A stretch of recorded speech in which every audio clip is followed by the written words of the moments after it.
অসংখ্য গুনাহের মধ্যে আমাদের মুমিনদের কিছু পছন্দনীয় গুনাহ আছে। যেমন একটা বেঈমানের গুনাহ আর ইমানদারের গুনাহ এক না। বেঈমান মদ খায়, বেশি ফাসিক যারা এরা মদ খায়, এরা নারী নিয়ে মাস্তি করে, ফুর্তি করে, বিভিন্ন দেশে দেশে যায়, ঘুরে ঘুরে বেড়ায়, আনন্দ পানি খায়, বউরে পিটায়। এটা হচ্ছে ফাসিক যারা, এদের কারবার। মুমিন একে যদি বলেন ভাই মদ খান, সেগুলো মরতে রাজি, ওটা শুইতে রাজি না। এটা মুমিনের কাজ, মুমিন ওটা ছুবে না। মুমিনকে যদি বলেন ভাই সুদের টাকা খান, খাবে না। মুমিনকে যদি বলেন ভাই ঘুষের টাকা খান, খাবে না। ঘুষের টাকা ধরবেই না। হ্যাঁ, আপনি বলবেন ভাই অনেক মুমিন আছে যারা এগুলা করে। ভাই যে করে তো মুমিনই না। কথা বোঝেন নাই? যে ঘুষ খায়, সুদ খায়, জেনা করে, ব্যভিচার করে, কন্টিনিউ এটার উপরে অটল থাকে, ও তো ইমানদারি না, তো ফাসিক। ইমান যে ব্যক্তি কন্টিনিউ গুনাহ করে, সে মুমিনের খাতার থেকে তার নাম উঠে যায়। লাগাতার গুনাহ মানুষকে ইমানদারের খাতা থেকে নাম মুছে দেয়। তো যে ওটা করে ওর হিসাব তো বাদ, কিন্তু যে নিজেকে মুমিন মনে করে এবং ইমানদার হিসেবে কন্টিনিউ নামাজ রোজা এগুলো করে, ওকে ঘুষ খাইতে বলবেন ও খাবে না, ও সুদ খাইতে বলবেন খাবে না, ওকে মদ্যপান করতে বলবেন ধরবে না, ওকে মানুষের জায়গা মারতে বলবেন করবে না, ওকে কারো হক নষ্ট করতে বলবেন করবে না। কিন্তু এই ইমানদারও তো গুনাহ করে না? ইমানদারের গুনাহটা কি? ইমানদারের পছন্দনীয় একটা গুনাহ হলো, আমি যে আয়াতে কারিমা তেলাওয়াত করেছি এই আয়াতের গুনাহ। অর্থাৎ ইমানদার কোনো গুনাহ না করলেও ইমানদার গীবতের গুনাহটাকে খুব পছন্দ করে। কথাটা কি আপনারা একমত? এটা আলেম বলেন, গায়রে আলেম বলেন, শ্রোতা বলেন, আর স্টেজের বক্তা বলেন, সব সমান। যেখানেই যায়, মসজিদে ঢুকছে নামাজ আদায় করার জন্য, কাতারের মধ্যে বসে বসে বাস একজন আরেকজনের গীবত শেখায়াত করতেছে। চায়ের টেবিলে বসে বসে, বাজারের দোকানগুলোতে বসে বসে ইমাম, মুয়াজ্জিন অথবা মুহতামিমের গীবত করতেছে। নেতায় মঞ্চে উঠে এক নেতা আরেক নেতার গীবত করতেছে। এমনকি বক্তাও মঞ্চে বসে বসে এক বক্তা আরেক বক্তার নাম ধরে গীবত করতেছে। এটা সমাজে আছে না নাই? এই কারণেই আমি আপনাদের সামনে এই কথা নিয়ে আলোচনা করার নিয়ত করেছি। আল্লাহ পাক রব্বুল আলামিন এই কারণে বলেন, ইয়া আইয়ুহাল্লাযীনা আমানু ইজতানিবু কাসীরাম মিনাজ-যান। হে মুমিনেরা, আর মানুষ এই সমস্ত কাজ যা করে শুধুমাত্র ধারণাকে কেন্দ্র করে করে, ধারণার বশবর্তী হয়ে করে, জানেই না আন্দাজে। কোথায় দেখছেন ভাই? ফেসবুকে দেখছি। ফেসবুকটাই আজকাল সবচাইতে বড় আদালত হয়ে গেছে, আর ফেসবুকটাই সবচাইতে বড় দোয়ার জায়গা হয়ে গেছে। দেখবেন উমরায় যাচ্ছি, দোয়া করে কার কাছে চাইলো? ফেসবুকে মানুষের কাছে।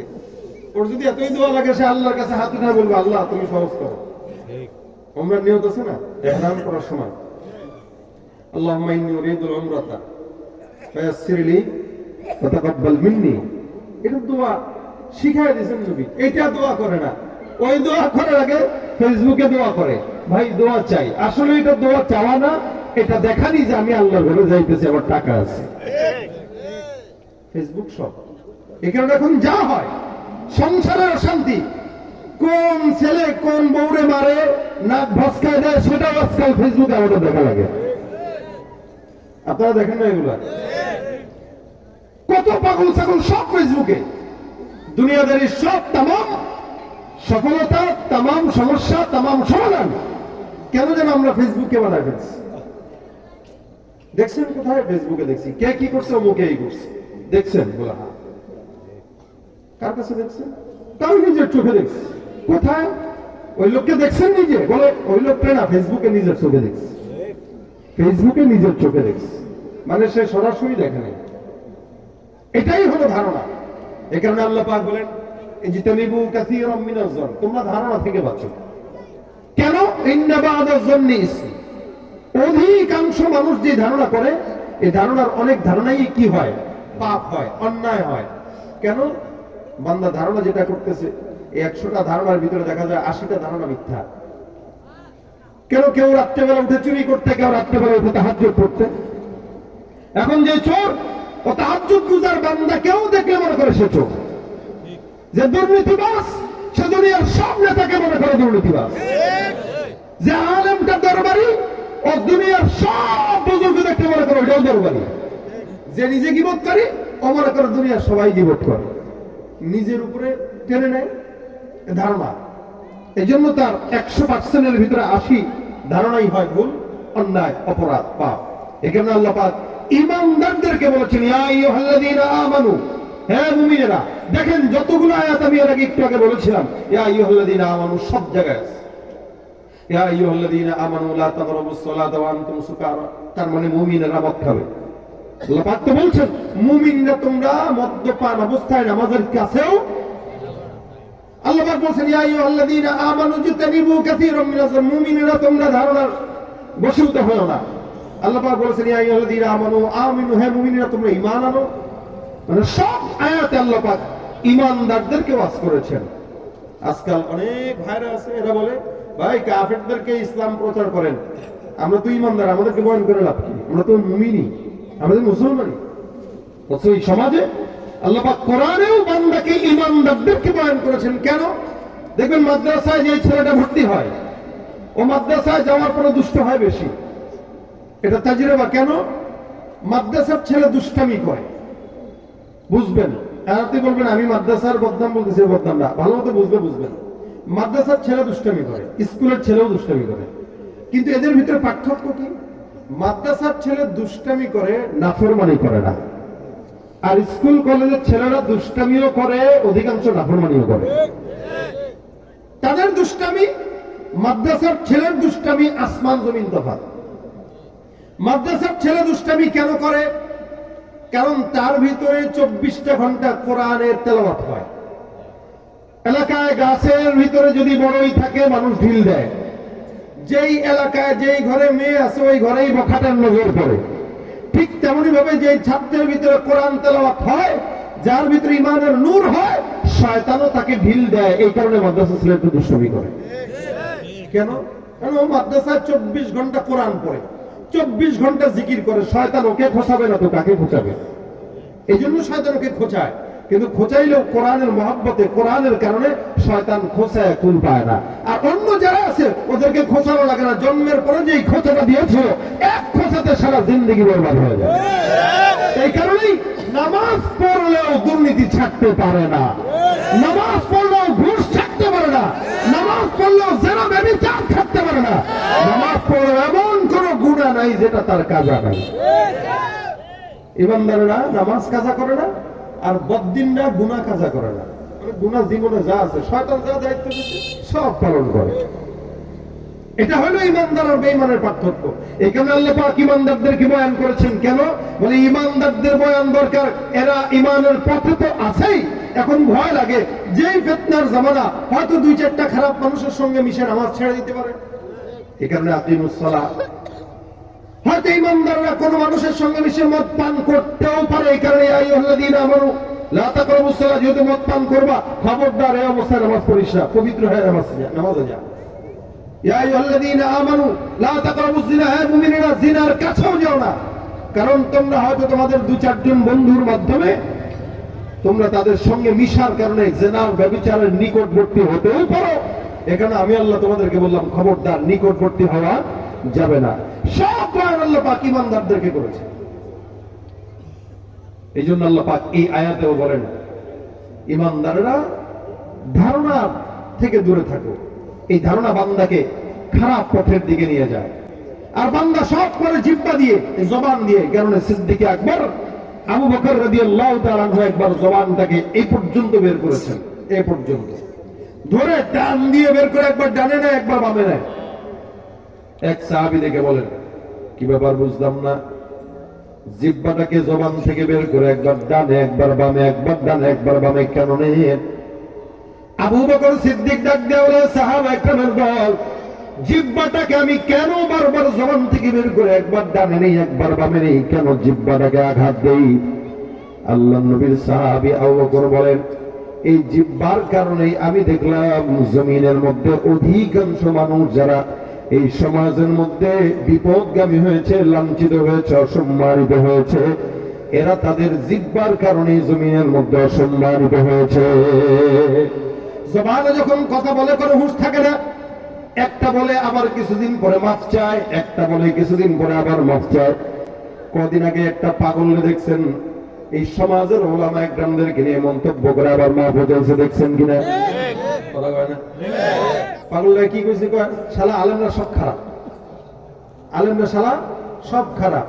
শালা হয়েছে বুঝলাম, কোন আলেমের বন্যে বিয়ে করতে পারে, এটা মানলাম, কিন্তু যে খারাপ বললো একটা আলেমের কারণে সবগুলো যে বললো, আর ওরা যে নিজেরা এক একটা পুরুষ হয়ে ট্রান্সজেন্ডার নাম দিয়ে আজকে সমাজে পুরুষরা নারী হয়ে যাচ্ছে, নারী হয়ে আরেক নারীকে বিয়ে করতেছে, আবার নারী পুরুষ ছেলে অন্য পুরুষকে বিয়ে করতেছে। এই সমাজে এটা নিয়ে কেউ বলার নাই। আর দুই একটা কোন জায়গায় চিপায় চাপায় কোন হুজুর কোন জায়গায় কোন ছেলেকে বলৎকার করছে, এটার ইস্যুতে নিয়ে সমস্ত ওলামা একরামদেরকে গালিগালাজ যে করতে পারে ও মুমিন হতে পারে না, ফাসিক ফুজ্জার, ঠিক কি বলেন? আর আমরা তাকে মাফ চাওয়ার পরে আমরা তাকে এখন আসমানে না মাফ চাইছি, মাফ চাইছি। আর মাফ চাইলে কি ওর অন্তরে তো গুলোই আছে, ওই খান্নাসের অন্তরে তো ওইটাই আছে, ও তার অন্তরে যেটা বের হয় যেটা বলে ওটাই তো সে বলেছে 2 দিন আগে। সব আমি তো মনে করি, আমার কাছে বাংলাদেশে এটা মেন্টাল মনে হয়, পাগল মনে হয়। ওর নামও আমি বলতে চাই না, কারণ এগুলোর নাম বললে আরো ভাইরাল হবে।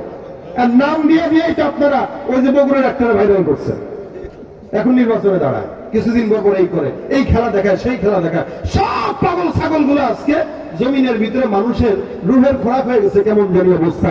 সাংবাদিকরাও সবাই এদেরকে নিয়েই ব্যস্ত, পাগল ছাগল নিয়ে ব্যস্ত দুনিয়া। মানুষগুলো সব গরু ছাগল হচ্ছে, আর গরু ছাগল গুলো সব মানুষের মতো হয়ে যাচ্ছে। এখন দেখবেন গরু ছাগল ভাত খায় সব মানুষের মতো, আর মানুষগুলো সব গরু ছাগলের মতো। এই যে কথাটা বললাম, গরু ছাগলের যে শব্দটা ব্যবহার করলাম, এটা আমি ব্যবহার করি না, এটা আল্লাহ পাক নিজে ব্যবহার করেছেন।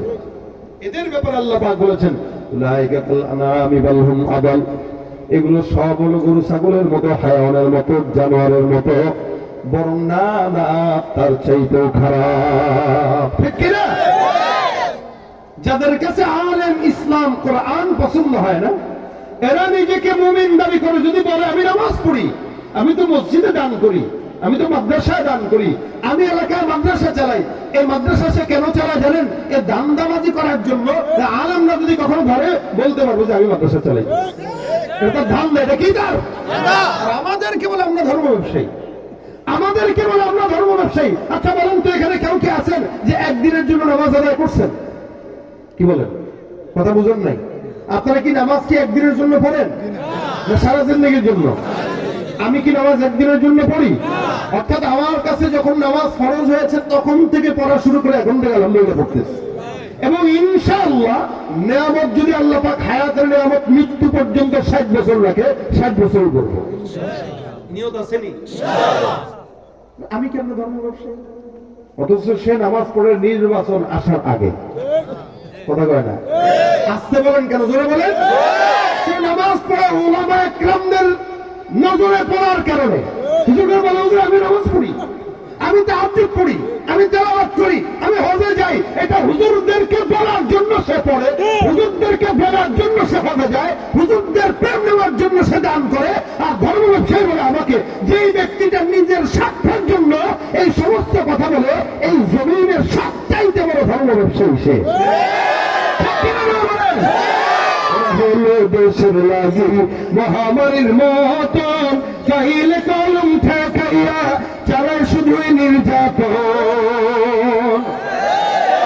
ঘুষের টাকায় ওদের বুড়ি, ঘুষের টাকায় ওদের বুড়ি করে যে টান, ওরা শিক্ষিত শয়তান, ওরা শিক্ষিত শয়তান, ওরা শিক্ষিত শয়তান, ওরা শিক্ষিত শয়তান, ঠিক কিনা? গিরিয়ার মাজার পূজা চলছে দেশটা জুড়িয়া, শিরকি আর ভণ্ডামিতে দেশটা গেছে ভরিয়া।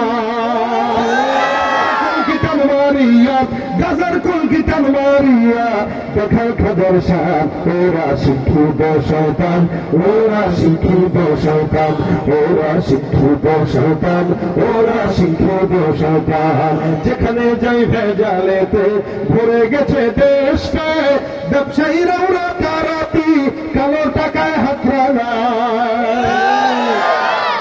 আগে দেখছেন না ব্যবসায়ীরা ভাই, আজকে আসার সময় বলতেছিলাম ব্যবসায়ীরা আল্লাহ পাক তাদেরকে এত সম্মান দিয়েছেন যে নবী বলেন আত-তাজিরু সাদুকুল আমিন মা'আন নাবিয়্যিন ওয়াস সিদ্দীকিন ওয়াস শুহাদা ওয়াস সালিহিন। ব্যবসায়ীরা নবী, সাহাবা, শুহাদা, শহীদদের সাথে জান্নাতে যাবে। সেই জায়গায় ব্যবসায়ীরা যা শুরু করছে আল্লাহ মাহমুদ জানে এরা কি বিচার কি হিসাব আল্লাহ পাকের কাছে দিবে। এই ব্যবসায়ীরা সিন্ডিকেট করে মুরগি যেটা ফ্রি পারে ওটার দাম বাড়াইছে 70 টাকা হালি। আপনাদের এখানে কয় টাকা? কটা কয় না? ডিমের হালি কত? 80 টাকা। না বাবা, কবে থেকে? তাহলে তো ঢাকায় তো 80 টাকা হওয়ার কথা, কারণ আমি তো আসলে কিনি না, আমি জানি না। আলুর দাম কত? আলু আলু আলু আমরা কিনি 70 থেকে 75 টাকা, আর পেঁয়াজের দাম তো 200 উপরে। যেটা যাবে মুরগি যদি জানতো ভাই যেটা ফ্রি পারি ওটার দাম এত, ও কষ্ট করা বন্ধ করে দিত না। কথা বোঝেন এরা?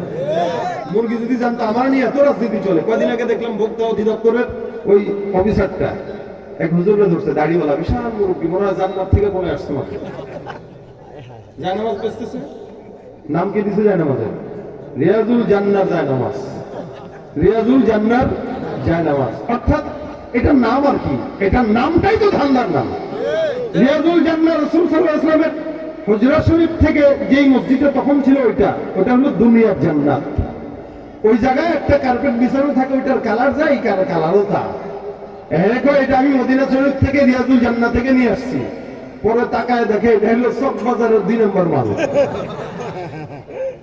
এমন সুন্দর দাড়ি, এমন সুন্দর 5 কলি টুপি, দেখলে মনে হবে জান্নাত থেকে সে কি করেছে, পলায় মাত্র আসছে। ও মিথ্যা জিন্দেগিতে বলতে পারে না। এই হলো ব্যবসায়ীদের হাল। এরাই বলে এরা দেশপ্রেমিক, অথচ এরাই আপনার আমার মুখ থেকে গোস্ত, মুরগির ডিম, আলু, পেঁয়াজ এগুলো ছিনায় নিয়ে দেশের টাকাকে পাচার করে কানাডায় বাড়ি করে। এরা দেশপ্রেমিক নয়, দেশের সবচাইতে বড় জায়গার তারা। যেখানে যাই ভেজালেতে ভরে গেছে দেশটায়, ব্যবসায়ীরা ওরা তারাতি কালো টাকায় হাত নাই। ভেজাল থেকে বাঁচতে হলে, ভেজাল থেকে বাঁচতে হলে খোলা রাখো কান। ওরা শিক্ষিত শয়তান, ওরা শিক্ষিত শয়তান, ওরা শিক্ষিত শয়তান, ওরা শিক্ষিত শয়তান। ঠিক কিনা বলবো ভাইরা আমার? এই কারণে আল্লাহ পাক ঈমানদারদেরকে ওয়াজ করছেন। কেন? যেগুলো শয়তান হবে, কারণ ঈমান আছে তো। কারণ শয়তান তো আল্লাহর কাছে অর্ডার নিয়ে নিয়েছেন, ক্বালা ফাবিইজ্জাতিকা লাউগবিয়ান্নাহুম আজমাইন। আল্লাহ তোমার জাতের কসম, এই সবগুলোকে আমি ধ্বংস করা না পর্যন্ত থামবো না। কিভাবে আসবে? সুম্মা লাআতিয়ান্নাহুম মিন বাইনি আইদিহিম ওয়া মিন খালফিহিম ওয়া আন আইমানিহিম ওয়া আন শামাইলিহিম ওয়ালা তাজিদু আকসারাহুম শাকিরিন। শয়তান বলে ডান দিয়ে আসবে, বাম দিয়ে আসবে, সামনে থেকে, পিছন থেকে, সব জায়গা থেকে আসবে। মসজিদের মধ্যে ঢুকবে, ইমানদারকে শয়তান ধোঁকা দিতে পারে না।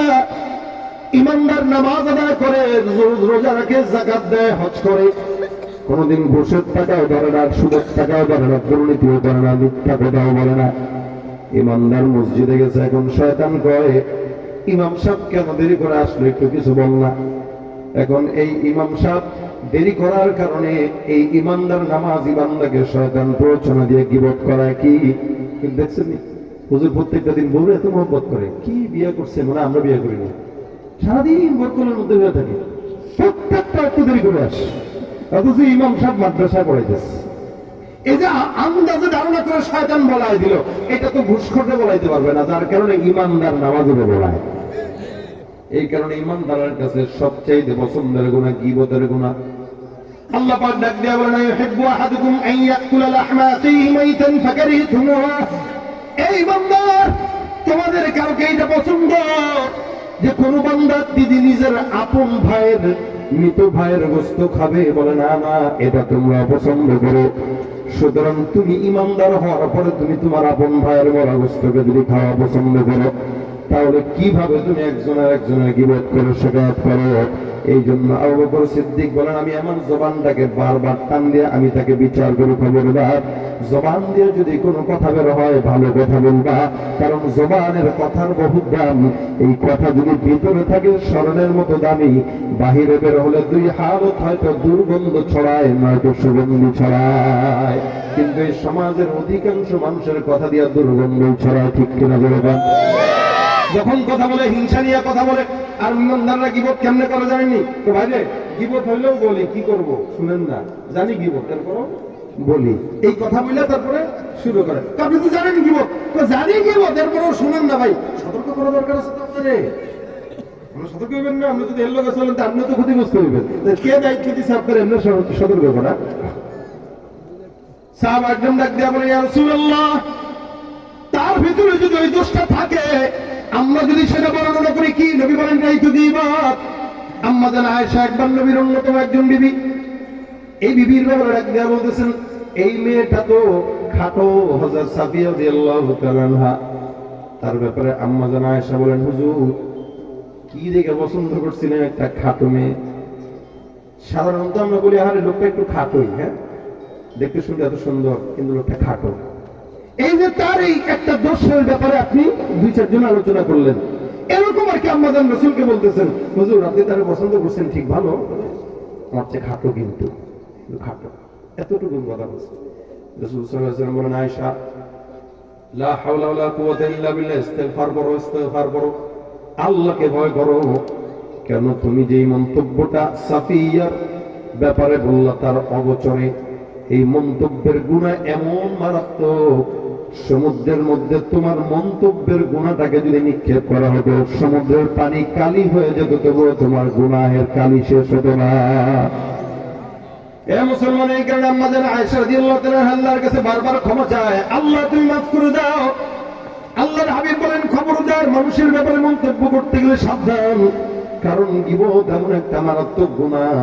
আল্লাহ পাকের হাবিব বলেন, আল গীবাতু আশাদ্দু মিনাজ জিনা, এটা জিনার চাইতে মারাত্মক অন্যায়। কারণ বান্দা যখন জিনা করে আল্লাহর কাছে যদি মাফ চায়, আল্লাহ বান্দার মাফ করে দিতে পারে। কিন্তু গীবতটা এমন একটা গুনাহ, যে গুনাহটা আল্লাহ মাফ করে না যতক্ষণ বান্দা মাফ না করে। আপনি আমার গীবত করলেন, আমি যতক্ষণ আপনাকে মাফ না করবো, নবী বলেন কিয়ামতের ময়দানে অসংখ্য ইমানদার বান্দা আল্লাহর কাছে ধরা খেয়ে যাবে একটা বদনামের কারণে। বান্দাকে আল্লাহ পাক জান্নাতি বানায় দিবে, যাও যাও জান্নাতে ঢুকে যাও। বান্দা জান্নাতের দরজায় যায় সুন্দর করে দাঁড়ায় থাকবে, পিছন থেকে একজন মুমিন বান্দা বলবে, হে ইমানদার জান্নাতের মধ্যে ঢুকবা? বলে হ্যাঁ। জান্নাতের টিকিট আমার হাতে চলে আসলো, টিকিটটা নিয়ে সোজা জান্নাতের মধ্যে ঢুকে যাব। ইমানদার এবার পিছন থেকে ডাক দেয়া বলবে, হে ইমানদার বান্দা, জান্নাতের টিকিট নিয়ে পিছন দিয়ে জান্নাতে তুমি ঢুকতে যাও, এত সোজা না। দুনিয়ার জমিনের কিছু হিসাব নিকাশ তোমার সঙ্গে আমার মিলানো বাকি আছে। বলে কিসের হিসাব নিকাশ মিলাইবা? জমিনের মধ্যে তুমি আমার বসে বসে গীবত করতা, আমার সম্মান মানুষের সঙ্গে নষ্ট করতা। আল্লাহ পাক রব্বুল আলামিন সেদিন তোমাকে কিছু না বললেও আজকে যদিও জান্নাতের টিকিট দিয়ে দিল, কিন্তু আমি জান্নাতে যেতে পারতেছি না মাত্র 10টা আমলের কারণে। সেদিন যে আমার সম্মান নষ্ট করেছো, ওইটার কারণে আজকে 10টা আমল দিয়ে দাও, আমি জান্নাতে ঢুকে যাব। বান্দা এই বান্দাকে 10টা আমল দেওয়ার কারণে এই গুনাহগার বান্দা জান্নাতি হয়ে যাবে। আর নিশ্চিত জান্নাতি বান্দা গীবতের কারণে বান্দা জাহান্নামী হয়ে যাবে। শুধুমাত্র গীবতের কারণে জাহান্নামী হয়ে যাচ্ছে একদম নির্দিষ্ট জান্নাতি একটা বান্দা। এই কারণে আল্লাহ পাক রব্বুল আলামিন কোরআনে বলেন, বান্দা জবান খুলতে যায় সাবধান। আল্লাহ পাক জবানের হিসাব নেবেন। إذ يتلقى المتلقيان عن اليمين وعن الشمال قعيد ما يلفظ من قول إلا لديه رقيب عتيد। জমিনের মধ্যে বান্দা যা জবান দিয়া বলবে সমস্ত কিছু আল্লাহ পাক বান্দার হিসাব নিকাশ নেবেন কি নেবেন না? জবান দিয়ে আপনি আমার গীবত করতে পারেন, কোনো বাধা নেই, কিন্তু আপনি গীবত করার আগে 10 বার চিন্তা করবেন এই লোকটার সঙ্গে কতদিন মিশছি, কতদিন চলি, কতবার তাকে চিনি।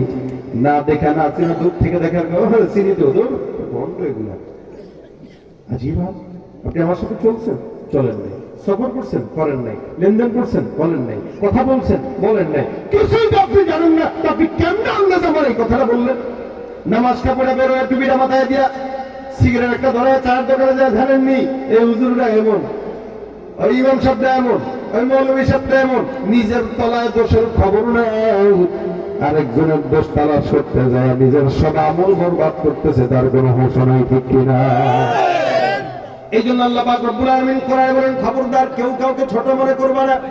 ইয়া আইয়ুহাল্লাযীনা আমানু লা ইয়াসখার কওমুম মিন কওমিন আসা আন ইয়াকুনু খায়রাম মিনহুম ওয়ালা নিসাউম মিন নিসাইন আসা আন ইয়াকুননা খায়রাম মিনহুম ওয়ালা তালমিজু আনফুসাকুম ওয়ালা তানাওয়াজু বিল আলকাব।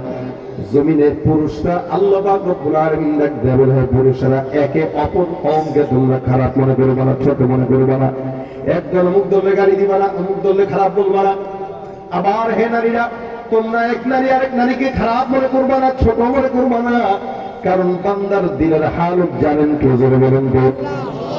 উপর দিয়া দেখা যায় বহুত বড় বুজুর্গ, তলে তলে এমন কোন আকাম নাই যেটা করে না, উপর দিয়ে মনে হয় বহুত বড় বক্তা, বহুত বড় আমলদার, কিন্তু এমন এমন কাজ করে যেটা বান্দা যদি সুন্দর জুতা দিয়ে বেরিয়েত। এ মুসলমান, এই কারণে বান্দার উপর দিকে বিবেচনা করবেন না। আল্লাহ পাক বলেন, কেউ বাহ্যিক অবস্থা থেকে খারাপ বলবা না। এমনও তো হতে পারে যাকে খারাপ বললা আল্লাহর কাছে ওই বান্দার সম্মান বেশি। নারীরা কেউ কাউকে খারাপ মনে করবা না, এমনও তো হতে পারে সেই নারী তোমার চাইতেও আল্লাহর কাছে উৎকৃষ্ট। খবরদার, লা তালমিজু আনফুসাকুম ওয়ালা তানাবাজু বিল আলকাব। একে অপরকে খারাপ মনে করবা না, খারাপ ভাববা না, পরনিন্দা করবা না, খারাপ নামে রাখবা না। একজন লোক খেটে যায় কই যে বাট্টু যায়, একজন লোক খেটে যায় ওই যে মুডু যায়, একজন লোক খেটে যায় কই যে ধান্দাবাজ যায়, একজন লোক খেটে যায় কই যে বাটপার যায়, একজন লোক খেটে যায় কই যে কাঠমোল্লা যায়। এই যে ভিন্ন নামে ডাকা, এই ডাকটা আল্লাহ পাক রব্বুল আলামিন নিষেধ করেছেন স্পষ্ট। আল্লাহর আদেশ যদি কোনো বক্তাও চেয়ারে বসে বসে না মানতে পারে, বুঝতে হবে এই বক্তাটাও হলো ফাসিক বক্তা। কোন মানুষ যদি ইমানদার ইমাম সাহেব হওয়ার পরেও ইমাম তার মেম্বারের ভিতরে বসে মসজিদে মুসল্লিদের সামনেও যদি কারো গীবত গায়, বুঝতে হবে এটাও ফাসিক ইমাম। কোন চেয়ারম্যানও যদি আরেকজনের গীবত করে, বুঝতে হবে এটাও ফাসিক। এখন আপনি বলবেন সমাজের মধ্যে যারা অন্যায় করে তাদের ব্যাপারে বলবো কি বলবো না? হ্যাঁ বলবেন। কেমনে বলবেন? বলে দুই ভাবে। এক নম্বর, খুব বুঝবেন, আপনি সমাজের গীবত তখন করবেন কখন? যখন একটা মানুষের মাধ্যমে দুইটা ক্ষতি হয়, হয়তো সামাজিক ক্ষতি নয়তো ইমানি ক্ষতি। সামাজিক ক্ষতি মানে সমাজে কেউ মদের চোরাচালানির কারবার করে, এর দ্বারা সমাজের মানুষ খারাপ হইতেছে। সামাজিক অবক্ষয়, কেউ সমাজে সুদের কারবারি করে, এর দ্বারা সমাজে অবক্ষয় নামতেছে। এর ব্যাপারে স্পষ্ট বলা এটাই ইমানি দায়িত্ব, এটা গীবত না। অথবা দুই নম্বরে, কারো মাধ্যমে ইমানের কোনো ক্ষতি হইতেছে, অর্থাৎ আমি এলাকায় ঘুরে ঘুরে বলি, ভাই গো আপনারা এই করেন, আপনারা ওই করেন, এভাবে ইমানদার হয়েন, এভাবে নামাজ করেন, ওভাবে রোজা রাখেন, ওভাবে টুপি পরেন, ওই টুপি পরেন, এমনি দাঁড়িয়ে রাখেন। ইমানি কোনো হালতে আমি সমাজের এলাকার মানুষদেরকে যদি গোমরা করি অথবা সামাজিক ভাবে যদি কাউকে ক্ষতিগ্রস্ত করি, এই দুই প্রকার মানুষের ব্যাপারে সতর্ক করা, এটা গীবত নয়, এটা ইমানি দায়িত্ব। আর যদি কারো ব্যাপারে কেউ নাফসান গুনাহ করেন, ব্যক্তিগত গুনাহ করলো, নিজে গুনাহ করলাম, অর্থাৎ আমি মাআযাল্লাহ জিনায় লিপ্ত হইল কেউ, অথবা কেউ নিজে নিজে গুনাহ করলো, নিজে গান শুনলো, নিজে গান গাইলো, সেটা যেমনেই হোক, এ নিজে গুনাহ। কাউকে বলে নাই ভাই আপনারা করেন করেন, বলে নাই, বরং তার নিজের নফসের খায়ের সাথে সে গুনাহ করতেছে। এই ব্যক্তিকে আপনি কি করবেন? এই ব্যক্তিকে সংশোধনের জন্য আল্লাহ পাক কোরআনে বলেছেন, ইন্নামাল মুমিনুনা ইখওয়াতুন ফাআসলিহু বাইনা আখাওয়াইকুম ওয়াত্তাকুল্লাহ। একজন ইমানদার ভাই যদি ভুল করে, ইমানদার হিসেবে তাকে সংশোধনের নিয়তে শুধরায় দাও, এটাই হলো ইমানদারের আলামত। এছাড়া যদি কারো সমালোচনা করতেই হয়, মার্জিত ভাষায় এমন ভাবে যাতে সমাজে বিশৃঙ্খলা তৈরি না হয়, ওই লোক শুধরায় গেল, সমাজের মানুষগুলাও শুধরায় গেল। যেমন নবী করিম এক লোক মসজিদে নববীতে প্রস্রাব করছে, তো সাহাবা একরাম তারে মারার জন্য উঠছে, ধমক দেওয়ার জন্য উঠছে। তো নবী বলেন, ভাই ধমক টমক দিও না, এরা ভয়টাও দেখায় না, গালিগালাজ করো না, একে অপরের বিরুদ্ধে কাউকে বললেও না, এরা ডাক দাও। ডাক দিয়ে রাসূল সুন্দর করে মাথায় হাত বুলায় বলে দিয়েছেন, ভাইরে এটা মসজিদ, এটা প্রস্রাবের জায়গা না, এখানে আসলে ইবাদত করবা, প্রস্রাব করতে হয়, বাথরুমে যাবা, আসেই তো, এটা ইবাদতের জায়গা, কেন এটা করলা আর করবা? বলে না, বাস সিদ্ধায় দিলেন। আর সাহাবা একরামদেরকে বলেন, ভাই কেউ অন্যায় করলে সুন্দর করে বুঝাই দিতে হয়, এরকম গরম ভাষায় বলতে হয় না, এভাবে আক্রমণাত্মক শব্দ দিয়ে কথা বলতে হয় না। বাস রাসূল শিখাই দিলেন। এখন সাহাবী শিখার পরে এবার বলতেছেন, আল্লাহুম্মা আরহামনি ওয়ারহাম মুহাম্মাদা ওয়ালা তারহাম মা'ানা আহাদা, আল্লাহ আমারও রহমত করো আর রাসূলকে রহমত করো আর কাউকে রহমত করো না। এখন ওই সাহাবীরা খেপে গেছে, এটা কি ধরনের দোয়া করলো? আপনারও রহমত করবে, নবীর রহমত করবে, তারও রহমত করবে। রাসূল বলেন, কি ব্যাপার, এই দোয়া করলা কেন? হুজুর আপনি যেমনে আমাকে শুধরায় দিয়েছেন, ওরা তো আমার মারতে গেছিল, আপনি না থাকলে তো কাবাব বানায় দিত, তোদের জন্য দোয়া করবো কেন? আপনি তো আমার ভাই হিসেবে, উম্মত হিসেবে শুধরায় দিয়েছেন, এই কারণে আপনারটা ধরছি, আপনার জন্য দোয়া করছি, তাদের জন্য করি নাই। শুধরাবে এভাবে, ফাসলিহু বাইনা আখাওয়াইকুম, আন্দাজে কারো ব্যাপারে ধারণা করে, গীবত শিকায়াত করে, নিজের আমলনামা বরবাদ না করে, নিজের ভুল ধরেন, দেখবেন নিজের জিন্দেগি শুধরায় যাবে, জান্নাতের রাস্তা খুলে যাবে। আর হ্যাঁ, গীবত যদি করাই লাগে তাহলে বাপ মার গীবত করেন। আপনি বলবেন, বাপ মার গীবত করতে বললেন কেন? কারণ আপনি সমাজে বান্দার গীবত গাইলেন, নিজের বাপের গীবত গাইতে বললেন, ভাই আমার বাপের ব্যাপারে একটা কিছু বলবি তো তোর থোত না ফাটা দেবো, আমার বাপ খারাপ এটা আমি জানি, কিন্তু তুই কিছু বলছ, তুই বলার কে? কি বলেন, এরকম হয় না? আপনি বাবার বেলায় বলতে চান না, মায়ের বেলায় বলতে চান না, কিন্তু একজন মুমিনের বেলায় বলেন কিভাবে? গুনাহ তো সেমই, বরঞ্চ মায়ের বেলায় বললে আরো ভালো, বাবার গীবত গাইলে আরো ভালো। কেমনে ভালো? কারণ গীবতের একটা আলাদা বৈশিষ্ট্য আছে। মনে করেন উনি আমারটা গাইলো, অথবা আমি ওনারটা গাইলাম, তা আমি যদি ওনারটা গাই তাহলে উনার যত গুনাহ আছে এটা আমার মাথায় আসলো, আর আমার যত নেক আসলো সব উনার কাছে গেল। তা আমি যদি আমার বাবার গীবত গাই, তো বাবার গুনাহ আমার কাছে আসলো, আমার নেকি বাবার কাছে গেল, তো ঘরের নেকি ঘরে থাক, বাবা জান্নাতে যাক। কথা বুঝেন নাই? অন্তত ভাই একটু সামনে সামনে আগে আগে বসেন, পিছন থেকে একটু সামনে সামনে আগে বসে কথা বলতেছি, আগে যান, বাস আগে যান। তাহলে আমার কথাটা কি বুঝতে পারছেন? এটা মনে করেন আপনি আপনার মায়ের গীবত গাইলেন, আমার মাটা খারাপ, ভাই এমন মা পাইছি রে ভাই, তাহলে আপনার কি হইলো? আপনার নেকিটা মায়ের কাছে গেল। যেই মা কষ্ট করে আপনাকে দুনিয়াতে লালন পালন করলো, অন্তত আপনার নেকি দিয়ে সেই মা তো জান্নাতে নিতে পারলো। তাতে তো মায়ের গীবত করেন, বাবার গীবত করেন। আপনি আরেক ভাই চিনেন না, জানেন না, ফরিদগঞ্জের মাটি দিবসে সাইডে আমাদের গীবত কেন গান? অথবা অমুক বক্তার গীবত কেন হইতেছে? আপনার সাথে আমার কোনোদিন দেখাই হয় নাই, দুটা কথাও হয় না, আপনি আমার চিনেনই না আমি কে, আপনি আমাকে জানেনই না আমি কে, আপনি আমার গীবত গায় আমার গীবত গাইছেন, সমাজে আমার সম্মান নষ্ট করলেও আপনি আমার উপকার করতেছেন। কেন? আর আপনার আমলটা তো আমি পাইতেছি, সুতরাং করেন। কিন্তু আমার কথা হলো, আমারটা করে লাভকে, আমি তো আপনার কিছু না। আপনি আপনার মায়েরটা করেন, বাবারটা করেন, বাপ মা অন্তত জান্নাতে যাক। কিন্তু যেহেতু আমি আমার মায়ের গীবত গাইতে পছন্দ করি না, বাবার গীবত গাইতে পছন্দ করি না, সেহেতু আমি একজন ইমানদার ভাইয়ের গীবত গাইতেও পছন্দ করি না। কারণ নবী বলেছেন, যতক্ষণ পর্যন্ত তুমি তোমার জন্য যেটা পছন্দ না করো, ওটা যদি অন্য কারোর জন্য পছন্দ করো, তাহলে তুমি মুমিন না। অর্থাৎ তুমি তোমার জন্য যেটা পছন্দ করবা, এটা তুমি মুমিন ভাইয়ের জন্য পছন্দ করবা।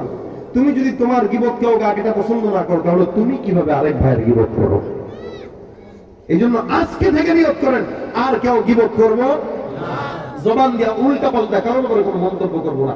না জেনে শুনে, জেনে শুনে মন্তব্য, না জেনে না শুনে কারোর উপরে কোনো মন্তব্য করবো না। জানিও যদি, সেটাকে গোপন রাখবো। কেন? মান সাতারা মুসলিমান সাতারাহুল্লাহু ইয়াওমাল কিয়ামা, আল্লাহ পাকের হাবিব বলেছেন, জমিনে যদি কেউ আরেক ভাইয়ের দোষ গোপন রাখে, তো আসমানে কিয়ামতের ময়দানে আল্লাহ তার দোষ গোপন রাখবে। আচ্ছা এখানে বলেন, একটা বান্দা আছেন কি কেউ গুনাহ করেন নাই? আছেন কেউ? তাহলে আমি কিভাবে আরেকজনের গুনাহ নিয়ে টানাটানি করি? আমি যেহেতু আল্লাহ পাকের কাছে হিসাব দিতে যাই, পেরেশানি হয়ে যাবে। যেখানে সমস্ত নবীরা বলবে নাফসি নাফসি, আপনি আমি কি? সেখানে আমি আমার হিসাব মিলাইয়া ফুল পাই না, আরেক ভাইয়ের হিসাব কেন মিলাইতে যাই? এই কারণে নিজে নিজের চিন্তা করেন, হাসিবু ক্বাবলা আন তুহাসাবু, খবরের হিসাব নেওয়ার আগে নিজের হিসাব মিলান। গীবত নামক, পরনিন্দা নামক পরচর্চা, এগুলো থেকে আল্লাহ পাক যেন সমাজকে হেফাজত করে। আজকালকার সমাজে আলোচকরাও মঞ্চের ময়দানে গীবত করে ফেলে সমাজের প্রত্যেকটা অঙ্গকে কলুষিত করে দিচ্ছে, যার কারণে সমাজে এটা এখন ব্যাপক হয়ে যাচ্ছে। ফেসবুকে তো আছে, বাস সরাসরি কিছু বলার সামর্থ্য নেই, ফেসবুক একটা আছে, লিখে দিবে।